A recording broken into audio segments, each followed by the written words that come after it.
దేవునికి మహిమ కలుగును గాక. దేవుడు ఇచ్చిన మహాకృపను బట్టి శుక్రవారం దినాన దేవుడు మనతో మాట్లాడుతున్న విషయాలు ఏంటంటే, దేవుని రాకడకు మనం ఎక్కడ ఉన్నాం అనే విషయాలు నేర్చుకుందాము. ఎక్కడ మనం ఉన్నామో తెలుసుకుంటే ఈ ప్రపంచంలో జరుగుతున్నవన్నీ అర్థమవుతాయి. వాక్యం కూడా తెలుసుకొని వాక్య ప్రకారం నడిచినప్పుడు ఎత్తబడే గుంపులో ఉంటాం, లేకపోతే రహస్య రాకడలో ఎత్తబడే గుంపులో ఉండరు. మరి మహాశ్రమల కాలంలో సాతాను చేతిలో నలిగిపోయి మరి దేవుని రాజ్యానికి రావాల్సి వస్తుంది. నలిగిపోయి చిరిగిపోయి వాడికి ప్రాణాలు అర్పించేసి అప్పుడు దేవుని రాజ్యానికి రావాల్సి వస్తుంది. అలాంటివి ఏమీ లేకుండా దేవుడు చక్కగా దేవుని బిడ్డలే రారాజు బిడ్డలుగా ఆయన పెళ్లి కుమార్తెని తీసుకెళ్ళడానికి రావడానికి సిద్ధంగా ఉన్నాడు గడప దగ్గరే. కాబట్టి ఆ ద్వారం దగ్గర ఉన్న దేవుడు ఎప్పుడు వస్తాడో మనకి తెలియదు. కాబట్టి మనం ఏ కాలంలో ఉన్నామనే విషయాలు మనం ఈ దినాన్ని నేర్చుకుంటున్నాం. దేవునికి మహిమ కలుగుగాక. దానికి ముందు మనం ఆరాధిద్దాము, ఆత్మతో సత్యంతో ఆరాధిస్తూ ప్రతి ఒక్కరూ దేవుని ఆత్మను పొందుకుందాము, మహిమ పొందుదాము.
మహిమ కలుగును గాక.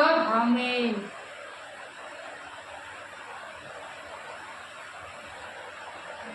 వాక్యం చూద్దాము.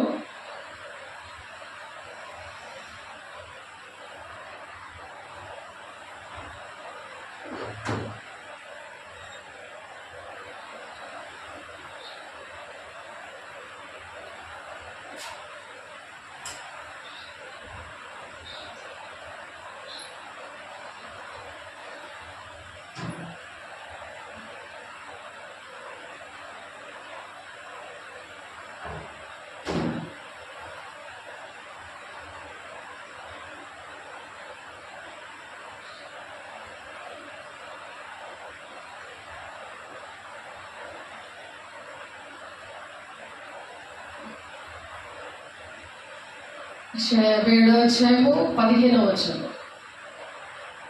చూడండి. మహాగణుడును మహోన్నతుడును పరిశుద్ధుడును నిత్య నివాసి అయిన వాడు ఈలాగు సెలవిచ్చుచున్నాడు. ఇలా చూడాలి. అవునా?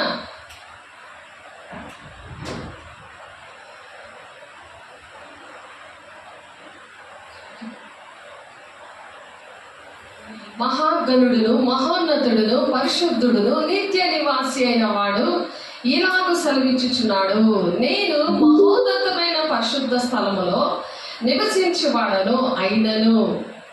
ఎక్కడ ఉంటారంట దేవుడు? మహోన్నతమైన స్థలంలో నివసించేవాడు ఎక్కడ ఉంటారంట? వినయము గల వారి ప్రాణమును ఉజ్జీవింప చేయటను.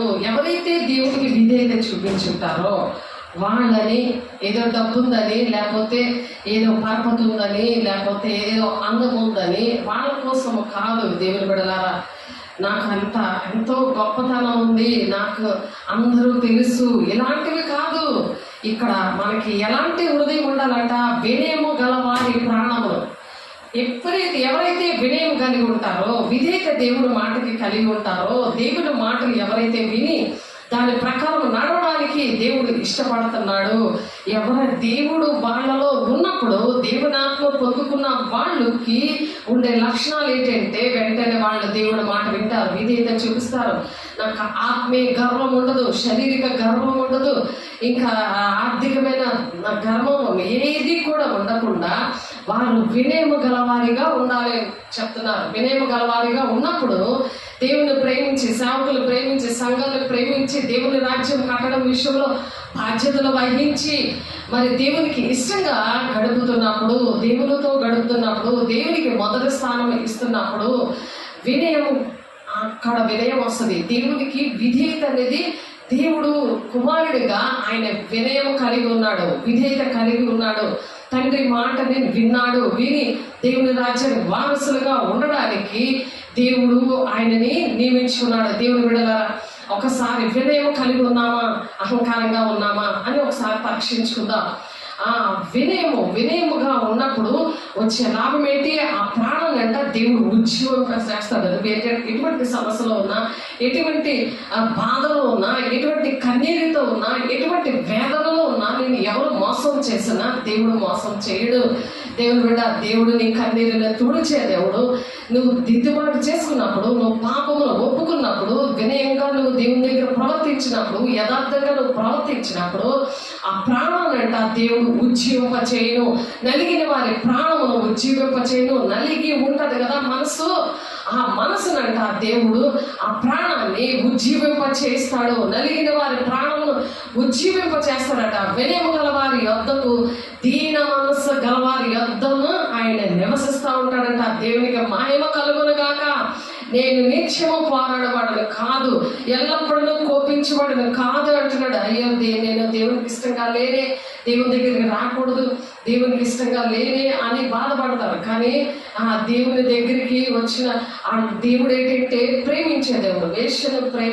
వేషను క్షమిస్తాడట, కానీ వేషధారిగా ఉండే నేను తప్పేం చేయలేదు, నేను దేవుని మాట వింటున్నాను, దేవుడి సన్నిధికి ఎక్కడో దగ్గరికి పారిపోతున్నాను, ఎక్కడో దగ్గర ఉంటున్నాను, అలా కాదు. దేవుడు నిన్ను ఎక్కడ బాప్తిసం తీసుకున్నారో అక్కడైనా ఉండాలి. వాళ్ళతో నువ్వు సహవాసం చేయాలి, ఆ సంఘముతో నువ్వు సేవకులతో నువ్వు సహవాసం చేయాలి, ఆ బాధ్యతగా నువ్వు ఉండాలి. నేను నిత్యము పోరాడేవాడు కాదు అంటున్నాడు ఆయన. ఎల్లప్పుడూ నేను కోపించేవాడిని కాదు, నువ్వు ఎలా ఉన్నప్పటికీ కూడా నేను ప్రేమిస్తున్నాడు. ఎప్పుడు నేను కోపంగా లేను, నేను ఎప్పుడు కోపించేవాడిని కాదు, కానీ నా మూలంగా జీవాత్మ క్షీణించును, నేను పుట్టించిన నదులు క్షీణించిపోదురని చెప్పి వారు ఏ విధంగా ఉన్నా సరే దేవుడు వాళ్ళని తమకిష్టమైన ఆ మార్గంలో దేవుడు నడిపించడానికి దేవుడు ఇష్టపడుతున్నాడు. దేవుడికి మహిమ కలుగును గాక. కాబట్టి దేవుడు నేను వారి ప్రవర్తనను చూసి స్వస్థపరుస్తానంటున్నాడు. అనారోగ్యంతో ఉన్నవా, పాపము చేసి దేవునికి ఇష్టంగా లేక, పాపానికి జీతం మరణం, దాని ముందు అనారోగ్యం వస్తుంది. వారి నడతను చూసి ఎప్పుడైతే వాళ్ళు ఒప్పుకొని దీన మనసు కలిగి అహంకారాన్ని వదిలిపెట్టి దేవునికి విధేయత చూపించి, దేవుని మాటలకు విధేయత చూపించి, సేవకుల మాటలు విని వాళ్ళకు విధేయత చూపించినప్పుడు దేవుని ఆత్మను పొందుకుంటారు. ఆడలో మాత్రమే దేవుడు నివసించినప్పుడు దెయ్యం పరిగెడుతుంది, అనారోగ్యం పోతుంది, ఆర్థిక ఇబ్బందులు పోతాయి, పేదరికం పోతుంది. దేవునికి ఇష్టంగా తమకిష్టమైన మార్గంలో నడుచుచూ వచ్చిరి అంటున్నాడు. వారి లోభం వలన కలిగిన దోషమును బట్టి నేను ఆగ్రహపడి వారిని కొట్టి తిని, నేను నా ముఖము మరుగు చేసుకొని కోపించి తిని, వారు తిరగబడి తమకిష్టమైన మార్గమును నడుచుచూ వచ్చిరి, తిరగబడ్డారు. తిరగబడినా సరే దేవుడు ఏంటంటున్నారు, నువ్వు మంచి ప్రవర్తనలోకి రా, మళ్ళీ రా. బుద్ధి లేని కుమారుడు ఎలాగైతే వచ్చాడో, తప్పిపోయిన కుమారుడు ఎలాగైతే వచ్చాడో అలాగ రా. పందులు కొట్టు తింటూ కూడా నా తండ్రి ఇంటిని జ్ఞాపకం చేసుకొని ఎలాగైతే వచ్చాడో అలాగ రమ్మని చెప్తున్నాడు దేవుడు. నేను వారి ప్రవర్తన చూచి వారిని స్వస్థపరచుదును, వారిని నడిపించుదును, వారిలో దుఃఖించి వారిని నేను ఓదారుస్తాను.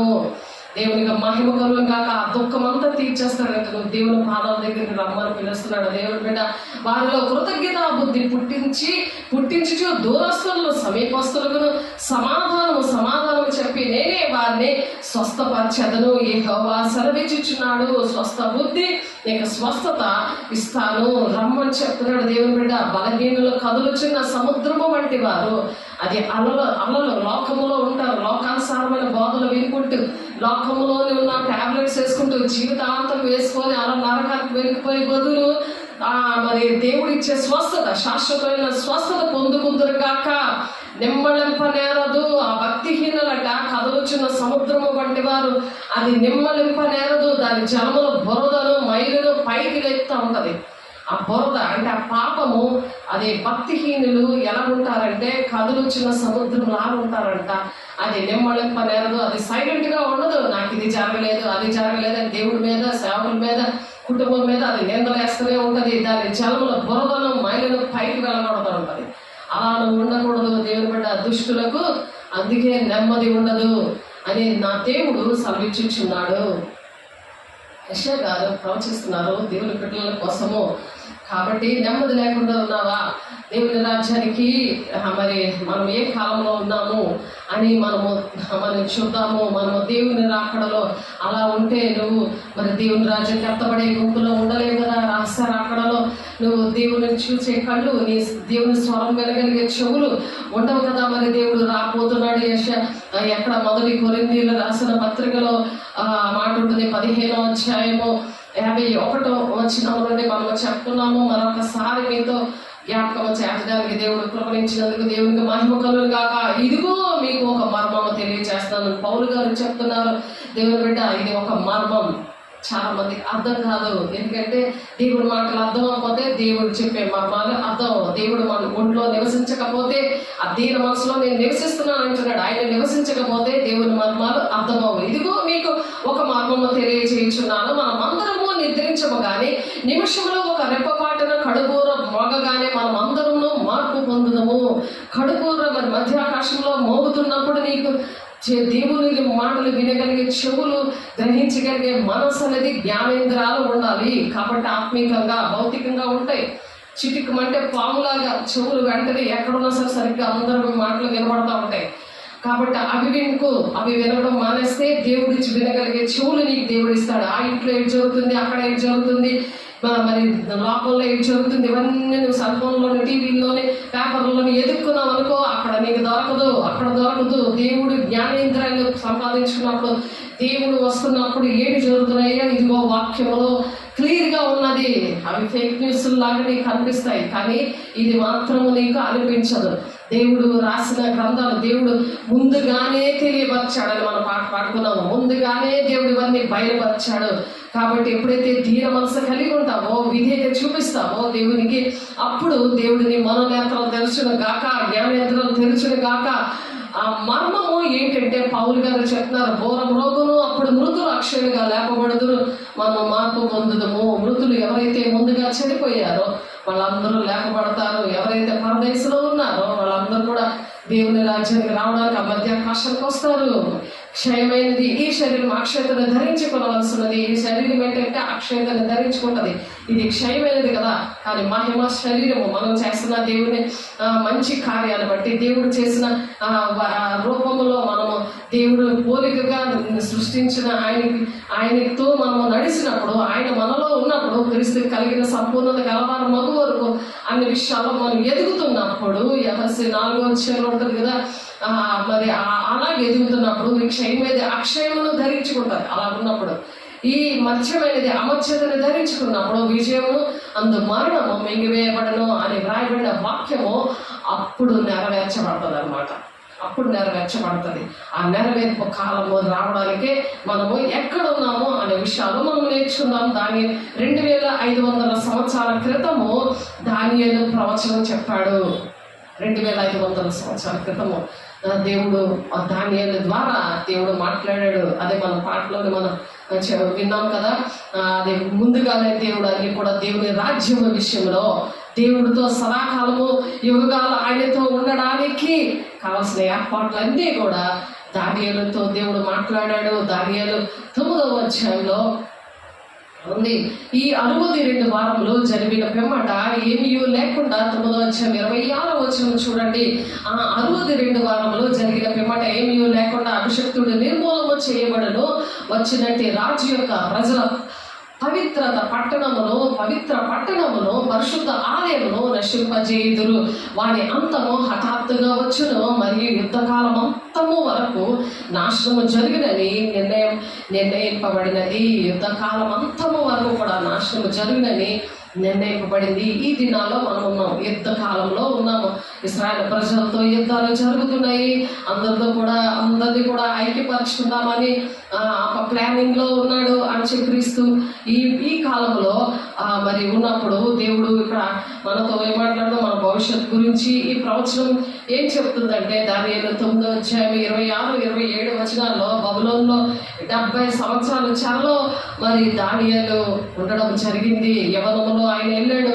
ఆయన ప్రధానమంత్రిగా అప్పుడు ఉన్నాడు. ఆయన వెళ్ళిన తర్వాత మరి ఆ గాబ్రియేలు మరి 15 నుంచి మీరు చదివితే 15వ వచనం నుంచి అదే అధ్యాయంలో 15వ వచనం నుండి ఆ దానియేలు ప్రార్థన చేయడానికి ఏ పరిస్థితుల్లో ఉన్నాడో అవన్నీ కూడా ఇక్కడ దేవుడు రాయిపించారు. 15:9 దానియేలు గ్రంథము దానియేలు 9వ అధ్యాయం 15 నుండి చదువుతున్నాను చూడండి. మీరు చూడండి, రాసుకోండి. ప్రభువా మా దేవా, నీవు నీ బాహుబలము వల్ల నీ జనమును ఐగుప్తుల నుండి రప్పించడం వల్ల ఇప్పటి వరకు నీ నామమునకు ఘనత తెచ్చుకుంటేవి. మేమైతే పాపం చేసి చెడు నడతను నడిచితిమి. యూదులు అన్నాడు దేవుడిని ఇష్టపడలేదు. ఆ యూదులే ఇప్పుడు ఇశ్రాయేలు ప్రజలు వాళ్ళు ఇప్పుడు యుద్ధాలకి ఎందుకు తోడ్పడవలసి వచ్చిందంటే, ఇప్పుడు దేవుడు చనిపోయిన తర్వాత ఆయన మెస్సయ్య రావడం, ఆయన మన కోసం ప్రాణం పెట్టడం, ఇవన్నీ కూడా వాళ్ళకి తెలియదు. వాళ్ళు యాక్సెప్ట్ చేయలేదు, వాళ్ళు అర్థం చేసుకోలేదు. ప్రభా మా పాపములను బట్టి, మా పితరుల దోషములను బట్టి యెరూషలేము నీ జనుల చుట్టూ ఉన్న సకల ప్రజలు అంతటా నిందాస్పదమైనది. యెరూషలేము నీకు ప్రతిష్ఠితమైన పర్వతము. ఆ పర్వతం మీదకి వచ్చే నీ కోపమును నీ రౌద్రమును తొలగనిమ్మని నీ నీతి కార్యములన్నిటిని బట్టి విజ్ఞాపనము చేసుకొనిచున్నాను అని దావీదు భక్తుడు ప్రార్థన చేస్తున్నాడు. యెరూషలేము మందిరము విషయంలో, యెరూషలేము ప్రతిష్టమైన మందిరము విషయంలో ఆ విధంగా ప్రార్థన చేస్తున్నాడు. దేవుని బిడ్డలారా, మరి ఆ విషయము ఆ దేశమంతటి పాడుగాను అని చెప్పి ఇర్మియా గ్రంథంలో ఉంటుంది. 25వ అధ్యాయం 11వ వచనంలో ఈ దేశమంతా పాడుగాను నిర్జనముగాను ఉండును. ఈ జనులు 70 సంవత్సరములు రాజుకు దాసులుగా ఉంటారు. 70 సంవత్సరాలు ఈ జనులు, ఈ రాజులందరూ కూడా ఈ దాసులుగా ఉంటారు అని ఉంది అక్కడ. ఇశ్రాయేలు రాజ్యము ఉత్తర దక్షిణ రాజ్యములుగా అలా విడిపోయింది అక్కడ యుద్ధం. అందుకని దానికోసం ప్రార్థన చేస్తున్నాడు. ఎందుకంటే యూదా బెన్యామీను గోత్రము దక్షిణ గోత్రంగాను, యూదా బెన్యామీను గోత్రము దక్షిణ గోత్రంగాను, మరి ఉత్తర గోత్రంగాను మరి విడిపోవడం జరిగింది. క్రీస్తు పూర్వం 722వ సంవత్సరంలో అష్షూరు చెరకు కొనుకోబడ్డారు. యెరూషలేములో మరి చిన్న పిల్లలు కూడా గోడకేసి కొట్టి చంపేసి దేవుని ఆలయాన్ని కూల్చేసి మరి దాన్ని తగలబెట్టేశారు అగ్నితో. కాబట్టి ఆ విషయంలో దానియేలు ప్రార్థన చేస్తున్నాడు. ఇక్కడ దానియేలు గ్రంథము మనం 9వ అధ్యాయంలో చదువుతున్నాం 15వ వచనం నుండి. అయితే ఇక్కడ ఇర్మియా గ్రంథంలో 25:11లో ముందుగానే చెప్పారు ఈ విషయంలో ప్రవచనాత్మకంగా.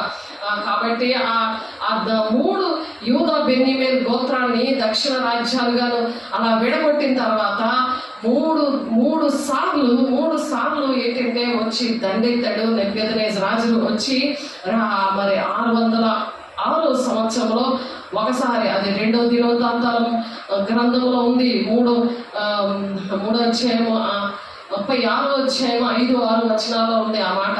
606వ సంవత్సరంలో వచ్చి దాని మీద దండెత్తాడు. యెరూషలేము మందిరం మీద దాన్ని కాల్చడానికి, అక్కడ గూండాయిజం చేయడానికి నెబుకద్నెజరు రాజు.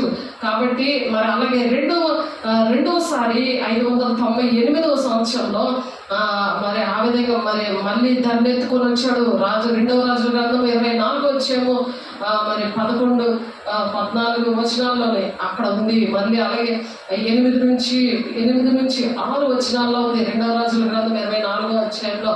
కాబట్టి మూడవసారి ఏంటంటే నెబుకద్నెజరు 2వ దినవృత్తాంతాల గ్రంథం క్రీస్తు పూర్వము 587వ సంవత్సరంలో మూడవసారి దండెత్తుకొని వచ్చాడు. 2వ రాజుల గ్రంథం 24వ అధ్యాయంలోనే 17 నుంచి 20 వచనం ఉంది. ఇలాగ 3 సార్లు యెరూషలేము మరి మీదకి దండెత్తుకొని వచ్చాడు. కాబట్టి అక్కడ ఆ విషయాలు ప్రార్థన చేస్తున్నాడు. దేవుని బిడ్డలారా, ఆ విషయాల కోసము ఇక్కడ దానియేలు ప్రార్థన చేస్తున్నాడు. చూడండి,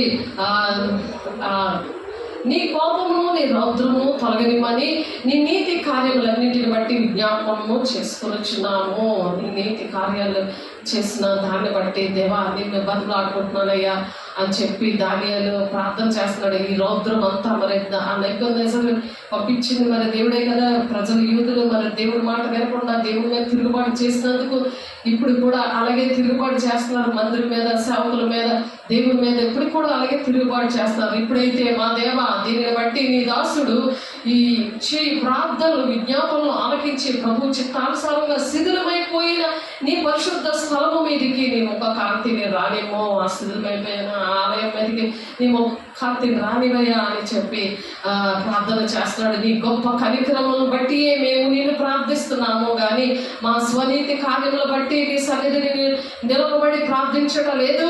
ఈ దినాల్లో కూడా శిథిలమైపోయిన మందిరాలు, తిరుగుబాటు చేసిన ప్రజలైన విశ్వాసుల కోసం ప్రార్థన చేయబద్దులై ఉన్నాము. దేవునికి మహిమ కలుగుగాక. మా దేవా చెవికి ఆలకించము. నీ కన్నులు తెరిచి నీ పేరు పెట్టబడిన ఈ పట్టణం మీదకి వచ్చిన నాశనములు నీ పేరు పెట్టబడిన ఈ పట్టణం దృష్టి ఇచ్చి చూడు దేవా అనే ప్రార్థన చేస్తున్నాడు. ఇక్కడ దానియేలు ప్రభా ఆలకింపుము, ప్రభా క్షమించుము, ప్రభా ఆలస్యము చేయక చెవియకు నా మనవి చిత్తగించుము. నా దేవ ఈ పట్టణమును ఈ జనములను నీ పేరు పెట్టబడినవే నీ ఘనతను బట్టి నా ప్రార్థన వినుమని అక్కడ వేడుకుంటున్నాడు. నేను ఇంకా పలుకుచు ప్రార్థన చేయించు పవిత్ర పర్వతము కొరకు నా దేవుడైన యెహోవా ఎదుట నా పాపములను, నా జన్మ యొక్క పాపమును ఒప్పుకొనుచు నా దేవునికి విజ్ఞాపన చేయుచుంటిని. అలాగా జనాల పాపాలు, తన జనంలో అక్కడ తప్పు చేసిన యూదుల విషయంలోనూ తన పాపములు అన్నీ కూడా ఒప్పుకుంటూ ప్రార్థన చేస్తున్నాడు. ఇక్కడ 1 నుండి దానియేలు 9వ అధ్యాయం 1 నుంచి 3 వచనాలు చూస్తే 2వ వచనం నుండి చూడండి ఒకసారి ఎలాగ చేస్తున్నాడు ఆయన. మరి ఆ విధంగా మనం కూడా ప్రార్థన చేయాలి మన మందిరాల కోసము, దేశం కోసము. ఇప్పుడు యూదులు మరి ఇశ్రాయేల్ ప్రజలు యూదులు ఏం చేస్తున్నారు? మరి యుద్ధం, అందరితో కూడా యుద్ధమే, అందరితో కూడా సమాధానం లేని పరిస్థితి. కాబట్టి దేవుడు ప్రజలుగా ఆ విధంగా ఉండకూడదు. దేవుడు బాధపడుతున్నాడు. అందుకని దేవుడు మనతో మాట్లాడుతున్నాడు. అతని ఏలుబడిలో 1వ సంవత్సరంలో దానియేలును నేను యెహోవా తన ప్రవక్త యిర్మీయాకు సెలవిచ్చి తెలియజేసినట్లు యెరూషలేము పాడుగా ఉండవలసిన 70 సంవత్సరాలు సంపూర్తి అవుచున్నవని గ్రంథముల వల్ల గ్రహించితిని అంటున్నాడు. అందుకే ఆ గ్రంథముల ద్వారా ఆ 70 వారాలు కూడా ఆయన నిర్ణయించిన దర్శనం విషయంలో అది పూర్తయిందని చెప్తున్నాడు. మరి అంతటా నేను గోనె పట్ట కట్టుకొని ధూళి తలపైన వేసుకొని ఉపవాసం ఉండి ప్రార్థన విజ్ఞాపనలు చేయడానికి ప్రభువు దేవుని ఎదుట నా మనస్సు నిబ్బరము చేసుకున్నాను. బూడిద కోసుకొని మరి ఉపవాసం ఉండి మరి ఈ విధంగా ప్రార్థన చేస్తున్నాడు. ఆ ప్రార్థన చేస్తున్నప్పుడు మరి ఇందాక చదివాం కదా, ఆ విషయాలన్నీ పట్టుకొని తన పాపములు, తన జనుల పాపములు ఒప్పుకొని విజ్ఞాపన చేస్తున్నప్పుడు నేను ఈలాగ మాట్లాడుచు ప్రార్థన చేయించుండగా మొదట నేను దర్శనమందు చూచితిని అతి ప్రకాశమానుడైన గబ్రియేలు ఆ దూత వచ్చాడు. అప్పుడు 21వ వచనం చూడండి. దానియేలు గ్రంథము 9వ అధ్యాయం 21వ వచనంలో మనం ప్రార్థన చేసిన మనకు కూడా గబ్రియేలు దూత వస్తుంది. దూతలు వస్తారు, మాట్లాడతారు. పరిచర్యలు ఇక్కడ గ్లోరీ గాస్పెల్ ఆర్గనైజేషన్లో స్వాతి చూసింది ఏంటంటే గాబ్రియల్ దూత అక్కడ ఒక మూల ఇక్కడ ఒక మూల తన ఇంటిలో ఉండడం తను చూసింది తను. కాబట్టి అలాగా దూత ప్రార్థన చేస్తున్నప్పుడు మొదట నేను దర్శనమందు చూచింది అతి ప్రకాశమానుడైన గాబ్రియల్ అనే ఆ మనుషుడు సాయంత్రపు బలి అర్పించే సమయమున నాకు కనబడి నన్ను ముట్టెను. ఆ సాయంత్రం సమయంలో దేవునికి ఆరాధన అనే బలి చేస్తున్నప్పుడు ఆరాధన చేయడము, ఆయనకి మన హృదయపూర్వకంగా మనం ఆ దేవునికి ఆరాధన చేయడము, ఆరాధన కోసం మనం నేర్చుకున్నాము కదా, ఒక సమర్పణ అనేది ఆరాధన. దేవునికి మొదటి స్థానం ఇవ్వడమే ఆరాధన. అలాగా ఒక్క పాట పాడితే చాలు, మ్యూజిక్ అవసరం లేదు, ఎవరు అక్కర్లేదు. నువ్వు ఎక్కడ ఉంటే అక్కడ నువ్వు ఆరాధన చేసి దేవుడిని నీ హృదయంలో దీన మనసుతో దేవుని కలిగి ఉండాలని దేవుడి మాటలు చెప్తున్నాడు. దేవునికి మహిమ కలుగును గాక. మనుష్యుడు సాయంత్రపు బలి అర్పించే సమయమున నాకు కనబడి నన్ను ముట్టెను. ఆ దేవదూత ముట్టాడంట. అతను ముట్టి ఏం చెప్పినాడు, అతను నాతో మాట్లాడి ఆ సంగతి నాకు తెలియజేసి ఇట్లను దానియేలు నీకు గ్రహింప శక్తి ఇచ్చుటకు నేను వచ్చి నేను గ్రహించడానికి నీకు శక్తిని ఇవ్వడానికి నేను వచ్చాను. అలాగే వాక్యం అర్థం కాక ఈ మర్మాలు అర్థం కాకుండా వాళ్ళు అలా ఉపవాసం ఉండి ప్రార్థన చేయండి, అలా తీర్మానం చేసుకొని దేవుని బతులాడుకోవాలని దేవుడు మాట్లాడుతున్నాడు. దేవుడు బిడ్డలారా నాతో ఎందుకు మాట్లాడు, నాకెందుకు ఏం అర్థం అవట్లేదని బాధపడుతున్న బిడ్డలతో ఆ విధంగా గ్రహింపు శక్తి దానియేలుకి ఇచ్చిన శక్తి దేవుడు ఇక్కడ మనందరికీ కూడా దయచేది కాక. నీవు బహుప్రియుడు కనుక నీ విజ్ఞాపన చేయనారంభించినప్పుడు ఈ సంగతిని నీకు చెప్పుటకు వెళ్ళవల్లని ఆజ్ఞ బయలుదేరను. నా ఇల్లు, నా రాజ్యం, నా కొడుకు, నా పిల్లలు, నా ఉద్యోగం, ఇదే గోల. ఈ ప్రార్థనలు దేవుడు ఇష్టపడరు. ఇలాంటి వాళ్ళు ప్రార్థనలు ఇష్టపడతారు. ఇలాంటి వాళ్ళకి మర్మాలు అర్థమవు. భూ సంబంధాలు ఎదుర్కొంటూ ఉంటే ఎప్పుడైతే మొదట నీతిని రాజ్యాన్ని వెతకడం అంటే నువ్వు నీతిగా ఉండి దేశం కోసం ప్రార్థన చేయాలి, అనేకమైన ప్రజల కోసం నువ్వు ప్రార్థన చేయాలి. మరి అప్పుడు దేవుడు ఇక్కడ దానియేలు అలాగే చేశాడు. తన పాపంలో తన ప్రజల పాపాలు ఒప్పుకొని అక్కడ యెరూషలేము మందిరం కోసం ప్రార్థన చేయండి అని వాక్యం ఎందుకు చెప్తుంది? ఎందుకే దేవుడు ఆ ప్రణాళిక కోసము ప్రార్థన చేయాలి, దేవుడు రాజ్యం కట్టే విషయంలో ప్రార్థన చేయాలి. నీవు బహుప్రియుడవు అన్నాడు. అప్పుడు నిన్ను కూడా నువ్వు బహుప్రియురాలివి అని అంటాడు. దేవుడికి మహిమ కలుగును గాక.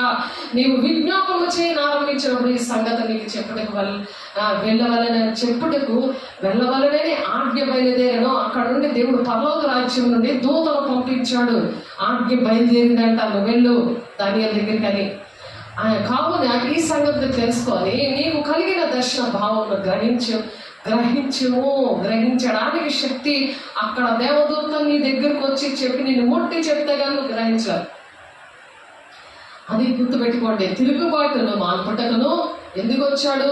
తిరుగుబాటు చేశారు, దేవుని మాట వినలే. అక్కడ ఈ ప్రజలు ఈనాడు కూడా వినట్లేదు. చాలా మంది నా ఇష్టం వచ్చినట్టు నేను వేసుకుంటానని అహంకారంతో ప్రవర్తిస్తున్నారు. దేవుని దగ్గర నుండి అన్ని పొందుకొని అన్ని ఆశీర్వాదాలు పొందుకొని నాది నా ఇష్టమే అని చెప్పి ఆ ఇష్టం వచ్చినట్టు ఉంటున్నారు. కాబట్టి తిరుగుబాటు మాన్పటకును పాపమును నివారణ చేయటకును రెండు పాయింట్లు. దోషము నిమిత్తము ప్రాయశ్చిత్తము చేయటకును 3వ పాయింట్. అది యుగాంతం వరకు నుండి నట్టి నీతిని బయలుపరచుటకును 4వ పాయింట్. దర్శనమును ప్రవచనము ముద్రించుటకును 5వ పాయింట్. అతి పరిశుద్ధ స్థలమును అభిషేకించుటకును. ఈ 6 పాయింట్ల వల్ల నీ జనమునకు పరిశుద్ధ పట్టణమును 70 వారాలు నేను విధించాను. అందుకు 70 వారాలు విధించాడు. ఆ 70 వారాలు కూడా పూర్తి అయింది అని చెప్పి ఇర్మియాతో మాట్లాడారు. కాబట్టి ఆ 70 వారాలు కూడా తను ముసలివాడు అయిపోయాడు, వృద్ధుడుగా అయిపోయాడు. దానియేలు ప్రధానమంత్రిగా ఉండు యవ్వనంగా ఉన్న ఆయన ప్రార్థన చేసినప్పుడు ఈ 70 వారాలు అయిపోయేటప్పటికీ యెరూషలేమును మరలా కట్టించవచ్చని ఆజ్ఞ బయలుదేరిన సమయం మొదలుకొని అభిషక్తులకు అధిపతి వచ్చే వరకు 7 వారాలు పట్టునని స్పష్టంగా గ్రహించుము. ఈ 70 వారాలు ఎలాగా అవుతుందంటే ఇప్పుడు 1 వారము ఇక్కడ యెరూషలేము మరలా కట్టించడానికి ఆజ్ఞ బయలుదేరింది. అది నెహెమ్యా గ్రంథంలో 2వ అధ్యాయం 1 నుండి 8 వచనాల్లో ఉంటుంది. అక్కడ క్లియర్గా ఉంటుంది, మీరు చదవండి. యెరూషలేమును మరలా కట్టించుటకు ఆజ్ఞ బయలుదేరిన సమయం మొదలుకొని అభిషక్తులకు అధిపతి వచ్చేవారు. అభిషక్తులకు అధిపతి అని అంటే ఇదిగో యేసయ్య యెరూషలేము మందిరానికి మంటల ఆదివారం రోజున వచ్చాడు. అలాగా అభిషక్తుడు అధిపతి వచ్చే వరకు 7 వారముల పట్టునని 7 వారాలు పడుతుంది. ఎప్పుడైతే ఆజ్ఞ ఇచ్చాడో దేవుడు, మరి ఎవరు ఆజ్ఞ ఇచ్చారు? అక్కడ రాజు ఆజ్ఞ ఇచ్చాడు. మీరు యెరూషలేము ఒకసారి నెహెమీయా గ్రంథం చూడండి. నెహెమీయా గ్రంథంలో ఆ మాట ఉంటుంది. అక్కడ మీరు రాజ్యం కట్టుకోండి అక్కడ రాజు ఆజ్ఞాపిస్తాడు. ఆజ్ఞాపించినప్పుడు ఆ కాలం నుండి కూడా అభిషక్తుడు అధిపతి వచ్చే వరకు 7 వారముల పట్టునని స్పష్టంగా గ్రహించము. అప్పటి నుండి దేవుడు ఎప్పుడైతే ఆ ఆజ్ఞ యెరూషలేము మందిరము కట్టడానికి ఆజ్ఞ ఇచ్చారో, యేసుక్రీస్తు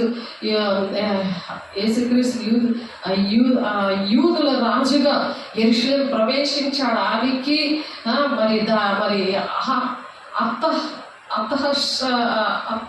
ఇక్కడ నెహెమీయా గ్రంథంలో ఉంటుంది చూడండి. అర్తహషస్త రాజు ఆజ్ఞ ఇచ్చుట నాటి నుండి 483 సంవత్సరాలు తర్వాత ప్రవచనాత్మకమైన సంవత్సరం మనకు మొదలయ్యిందనమాట.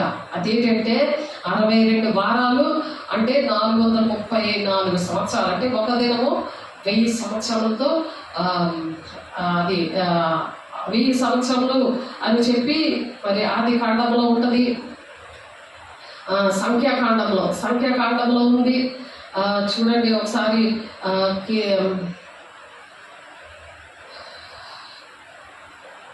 3 దిక్కులు ఉంటుంది. ఒక దినాన్ని 1000 దినాలుగా దేవుడు చేశాడు. ఒక దినము 1000 దినముల కంటే శ్రేష్టం అనే కీర్తన గ్రంథంలో కూడా ఉంటుంది. కాబట్టి ఆ విధంగా లెక్కలు వేసి ఆ విధంగా ఏంటంటే అనేక మందిని ఆ విధంగా నడిపించడానికి దేవుడు అక్కడ పూనుకున్నాడు. కాబట్టి బబులోనులో 70 సంవత్సరాలు ఇశ్రాయేలు చెరలో ఉన్నారు. ఎప్పుడు 70 సంవత్సరాలు ముగించి మేము మా స్వదేశానికి వెళతామని ఏడుస్తూ మరి ప్రార్థన దానియేలు గారు చేసినప్పుడు, ఈ దానియేలు 9:26-27 వచనాల్లో ఉంది కదా ఆ విషయాలు. మరి ఆ విషయాలు మనం ఇందాక చదివాం కదా. యెరూషలేమును మరలా కట్టించడానికి ఆజ్ఞ బయలుదేరిన సమయం మొదలుకొని అభిషక్తుడు అధిపతి వచ్చే వరకు 7 వారముల పట్టునని స్పష్టంగా మరి అక్కడ చెప్తున్నారు అనమాట. 7 వారాలు పడుతుంది అని చెప్పి. అంటే 7 ఇంటూ 1000 7 ఆ 70 వారాలు. అంటే మరి ఆ 70 వారాల గురించి సంఖ్యాకాండము 14:34 వచనంలో ఉంటుంది. మరి 7 ఇంటూ 70 వారాలంటే 400 సంవత్సరములు అని లేవీకాండం 28వ అధ్యాయంలో 8వ వచనంలో ఉంటుంది. దేవుడు ఇశ్రాయేలు యెరూషలేము పట్టణం భవిష్యత్తు కోసం నిర్ణయించి ఖచ్చితమైన గడువు అనేది 490 సంవత్సరంలో నిర్ణయించాడు అనమాట. అలాగ 400 సంవత్సరాల ప్రయాణము ఎక్కడ మొదలైందంటే దానియేలు 9వ అధ్యాయము 25వ వచనంలో. అదే ఇప్పుడు మనం చూద్దాం. యెరూషలేమును మరలా కట్టించవాలని ఆజ్ఞ బయలుదేరిన సమయం మొదలుకొని అభిషక్తులకు అధిపతి వచ్చే వరకు 7 వారముల పట్టునని స్పష్టంగా గ్రహించము.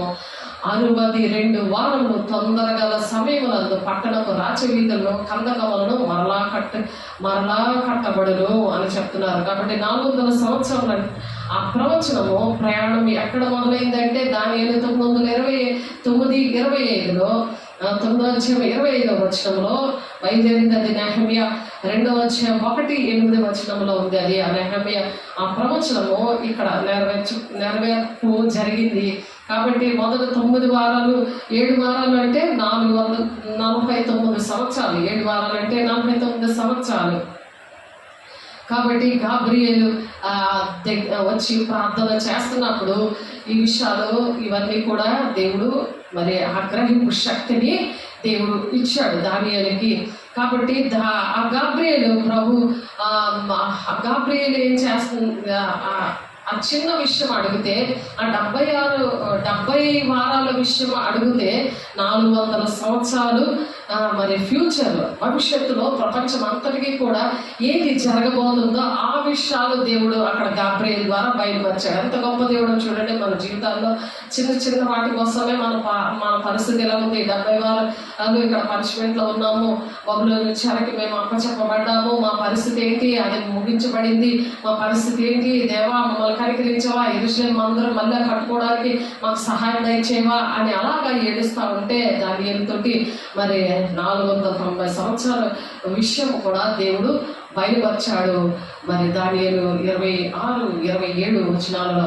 కానీ రాబోయే 400 సంవత్సరాల ప్రవచనం గురించి నీకు వివరిస్తానని చెప్పి గాబ్రియేలు దూత మరి ఆ విధంగా చెప్పింది అనమాట. కాబట్టి అర్తహషస్త రాజు ఏలుబడి కాలంలో మరి 444 క్రీస్తు పూర్వం 444వ సంవత్సరం నుండి 445వ సంవత్సరం వరకు కూడా మరి బ్రిటిష్ మ్యూజియంలో మరి ఆ చరిత్ర అనేది ఉంది అక్కడ యెరూషలేము దగ్గర. మరి ఆ పట్టణంలోనే ఆ మ్యూజియంలో ఈ చరిత్ర అంతా కూడా ఉందన్నమాట. ఈ సమయంలో యెరూషలేము వీధులు గోడలు కష్టకాలంలో అక్కడ తిరిగి కట్టబడ్డాయి. నెహెమ్యా కాలంలో ఇవన్నీ కూడా జరిగాయి. కాబట్టి రెండవదిగా 62 వారాలు అంటే 434 సంవత్సరాలు, మొత్తం 69 వారాలు అనమాట. అంటే తర్వాత 483 సంవత్సరాలు మరి అక్కడ అభిషక్తుడకు రాజు అధిపతి వస్తాడు అని చెప్పి అర్తహషస్త ఆజ్ఞ ఇచ్చిన మరి తర్వాత నాటి నుండి 483 సంవత్సరాల తర్వాత ప్రవచనాత్మకమైన సంవత్సరాలకు మొదలవుతుంది అనమాట. అక్కడి నుంచి ప్రవచనాత్మకమైన అవి మొదలవుతాయి. అదే 70 వారం అనమాట, లాస్ట్ వారం. యేసయ్య వచ్చి ప్రాణం పెట్టేశాడు. ఇది ఇంతవరకు కూడా మరి 69 వారాలు కంప్లీట్ అయిపోతుంది. వెంటనే ఆయన సిలువ వేయబడ్డాడు. మరి 100 తర్వాత 100 ఏళ్ల క్రితం తండ్రి అయిన దేవుడు దూత ద్వారా చెప్పబడిన లెక్క ఒక్క రోజులోనే ఈ విషయము గాబ్రియేలు చెప్తాడు. ఒక్క రోజు తప్పిపోకుండా అభిషేక్తుడు రావడము, ఆయన మరి ఆ విధంగా ఆయన మరణించడము, ఇవన్నీ కూడా అక్కడ జరుగుతాయి. ఆ 25వ వచనంలో చెప్పారు కదా, అవన్నీ కూడా ఆ ప్రవచనం 70 వారాల ప్రవచనంలో 69 వారములు ఆ ప్రవచనం నెరవేర్పు జరుగుతుంది. అది 7-8 అధ్యాయాల్లోనే 150 రోజులు 15 నెలలు, నెలకి 30 రోజులు చొప్పున మరి అక్కడ ఉంటుంది అనమాట. ఆదికాండము 7-8 అధ్యాయంలో ఉంటుంది ఈ విషయాలు. ఆదికాండం 7వ అధ్యాయం 7-8 అధ్యాయాల్లో 150 రోజులు 15 నెలలు లెక్క పెట్టారు. మరి నెలకి ఇక్కడ 30-31 సంవత్సరాలు మనకు ఉంటాయి కదా మన క్యాలెండర్లో. అక్కడైతే మరి నెలకి 30 రోజులు చొప్పున నోవాహు కాలంలో మనం వాడే క్యాలెండర్లో సంవత్సరానికి 365 సంవత్సరాలు ఉంటాయి. కానీ బైబిల్ ఎల్లప్పుడూ ప్రవచనాత్మక సంవత్సరాన్ని మరి ఏ విధంగా చూశారంటే, దాన్ని ఎలా ఉపయోగించారంటే, దీని ప్రకారం ఒక ఏడాదికి 360 రోజులు మాత్రమే ఉంటాయి. దీనిని లూనార్ క్యాలెండర్ అని అంటారనమాట. కాబట్టి కాలగణంలో దాగి ఉన్న ఈ రహస్యము మరి రాబర్ట్ సార్ అని ఒక ఆయన ఉన్నారు. ఆయన ఏంటంటే ఒక బుక్లోని చూశాడు. ఆయన ద కమింగ్ ప్రిన్స్ అనే ఒక బుక్లోని ఆయన పరిశోధన చేశాడు. ఈ టైమింగ్స్ అన్నీ అప్పుడు రాశారనమాట. ఆ కాలంలో నెహెమ్యా కాలంలో మరి రాయడం జరిగింది. మరి దేవుడు 69 సంవత్సరం 70 వారాలు 69 వారాలు కంప్లీట్ అవుతున్నప్పుడు, దేవుడు వచ్చి అలా ప్రాణం పెట్టినప్పుడు ఈ టైమింగ్స్ అన్నీ కూడా అక్కడ ద కమింగ్ ప్రిన్స్ అనే బుక్లోని ఈ రాబర్ట్ సారు తన ఒక అద్భుతమైన విషయాన్ని అతను గుర్తించి ఇవన్నీ కూడా ఈ కాలాలు, ఈ రోజులు, ఇవన్నీ కూడా ఈ క్యాలెండర్ విషయంలో, అప్పుడున్న క్యాలెండర్ విషయంలో ఇవన్నీ కూడా ఇచ్చారు. అదే 1260 రోజులు అనమాట. ప్రకటన గ్రంథంలో కూడా 1260 రోజులు అని ఉంటుంది. 42 నెలలు అని ఉంటుంది. 3.5 ఏళ్ళు అని ఉంటుంది అక్కడ. కాబట్టి నెలకు 30 రోజులు కాబట్టి దానియేలు మరి 69 వారాలు మనం 360 రోజులు లెక్క మాత్రమే మనం చూడాలన్నమాట అందులో. కాబట్టి ఇది ప్రవచనాత్మకమైన క్యాలెండర్. మరి బైబిల్ ఆధారాలు ఎలా పనిచేస్తుందంటే 69 వారాలు ఖచ్చితమైన లెక్క అనమాట. అది 360 సంవత్సరాలు లెక్క. కాబట్టి ఈ 69 వారాలు ఇంటూ 7 చేస్తే 483 సంవత్సరాలు అవుతుంది. 483 సంవత్సరాలు ఇంటూ 360 సంవత్సరములు 173,880 రోజులు. ఇవేంటంటే 173,880 సంవత్సరాలు ఏంటంటే యెరూషలేములో కట్టమన్న ఆజ్ఞ వచ్చినప్పటి నుండి మెస్సయ్య రాజుగా వచ్చే లోపు గడవలసిన ఖచ్చితమైన సమయం అన్నమాట. ఆ సమయము ఒక్క రోజు కూడా దాటకుండా అది ఆ ప్రవచనము నెరవేర్పు జరిగింది. దానియేలు చూసిన దర్శనములో, దానియేలు ప్రవచించిన ఆ దర్శనములో మరి అది ఆ విధంగా జరిగింది. అర్తహషస్రాజు ఆజ్ఞ ఇచ్చిన దగ్గర నుండి కూడా మరి ఇది 445 మరి క్రీస్తు పూర్వము జరిగింది. అక్కడ నుండి ఏప్రిల్ అక్కడ స్టార్ట్ అవుతే 445 సంవత్సరంలో ఇది ఆజ్ఞ బయలుదేరితే యేసయ్య రాజుగా వచ్చి, యూదుల రాజుగా వచ్చి మరి యెరూషలేములో తన ప్రాణము పెట్టిన పరిస్థితులు ఎప్పుడంటే ఏప్రిల్ 6 క్రీస్తు శకము 32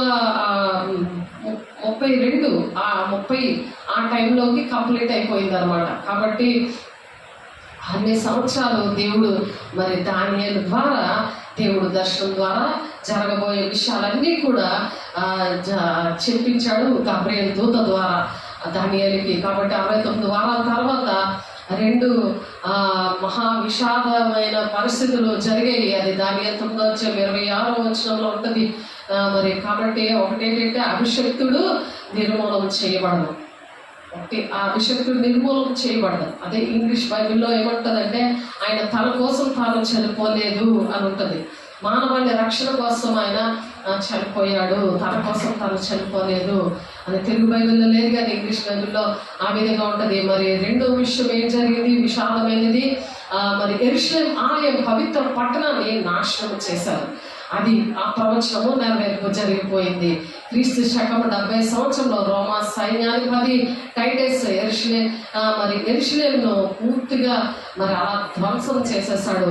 అలా చేసేసి రాబోయే కాలంలో క్రీస్తు విరోధి కూడా ఆ రోమా ప్రభుత్వం ద్వారానే వస్తాడు అనే జ్ఞానం మనకి ఇచ్చాడు. కాబట్టి ఇప్పుడు అక్కడ నుండి మరి 10 రాజ్యాలని ఐక్యత చేసుకోవడము, అంత్యక్రీస్తు ప్లానింగ్ అంతా కూడా ఎవరైతే విడవబడతారో వాళ్ళు ఉంటారు, సంఘం అయితే అప్పుడు ఉండదు అన్నమాట. కాబట్టి ఖచ్చితమైన సమయము యేసుక్రీస్తు మరి యెరూషలేము ప్రవేశం అట్లాంటి రోజున ఆయన అలాగే రావడము, 69 వారాలు మెస్సయ్య రాకడ అనేవి జరిగాయి. కానీ యూదులకి ఇవన్నీ ఇప్పటికీ కూడా అర్థం అవ్వలేదు. ఇప్పుడు యూదులు ఏంటంటే మెస్సయ్య వస్తాడని వాళ్ళు ఎదురు చూస్తున్నారు. 69 వారాల తర్వాత ఈ చివరి వారమే 70వ వారంలో మనం 200 గతించిన తర్వాత 2000 సంవత్సరములు గ్యాప్ వచ్చేసింది. అక్కడతో ఆగిపోయింది ఆ దర్శనం. ఆ నెరవేర్పు అక్కడ వరకు జరిగింది. అక్కడ నుండి నెరవేరవలసింది 1 వారము. 70 వారాల్లో ఇంకా 69 వారాలు కంప్లీట్ అవగా 70వ వారము ప్రారంభంలో ఇప్పుడు ఉన్నాం. ఇప్పుడు మనం నేర్చుకుంటుంది ఏంటి, దేవుని రాకడికి మనం ఎక్కడ ఉన్నాం అంటే 70వ వారంలో ఉన్నాం. అది ఆన్సర్. కాబట్టి దానియేలు 9:26కి 27కి మధ్యలో ఉన్నాం మనం. ఆ మధ్యం ఏంటంటే, ఆ మధ్యన జరుగుతుంది ఏంటంటే సంఘకాలం, అంటే మన కాలం జరుగుతుంది. ఎందుకంటే దేవుడు తన స్వకీయుల దగ్గరకు వచ్చాడు, కానీ వారు అంగీకరించలేనప్పుడు ఆ యూదుల దగ్గరికి వెళ్ళినప్పుడు వాళ్ళు మెస్సయ్య వస్తాడు, నువ్వు మెస్సయ్యవా అని అడుగుతున్నారు. అంతేగాని దానియేలు దర్శనం వాళ్ళకి అర్థం కాలేదు. దానియేలుకి ఇచ్చిన ప్రవచనము ఇవన్నీ కూడా అర్థం కాలేదు. ఆ దేవుడు దానియేలుకి ఆ ప్రవచనం ద్వారా మరి మాట్లాడడం, గాబ్రియల్ ద్వారా ఆ ప్రార్థన చేస్తే దానికి జవాబు ఇవ్వడం, ఇవన్నీ కూడా యూదులకి అర్థం అవ్వలేదు. ఆ స్వకీయుల దగ్గరికి వేసి వెళ్ళాడు, కానీ ఏమీ తెలియనట్టు మెస్సయ్యవా, నువ్వు దేవుని కుమారుడివా అని చెప్పినందుకే సిలువేశారు, కానీ వాళ్ళు నమ్మలేదు. చూడండి అంత ఘోరమైన విషయం. అందుకే యుద్ధాలు జరుగుతున్నాయి దేవుని బిడ్డలారా.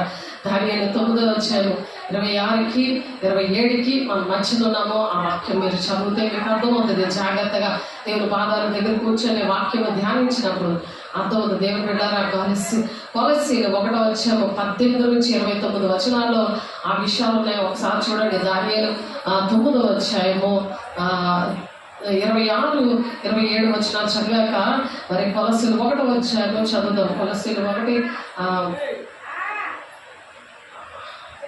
1 నుండి చదువుదాం ఒకసారి. చూడండి.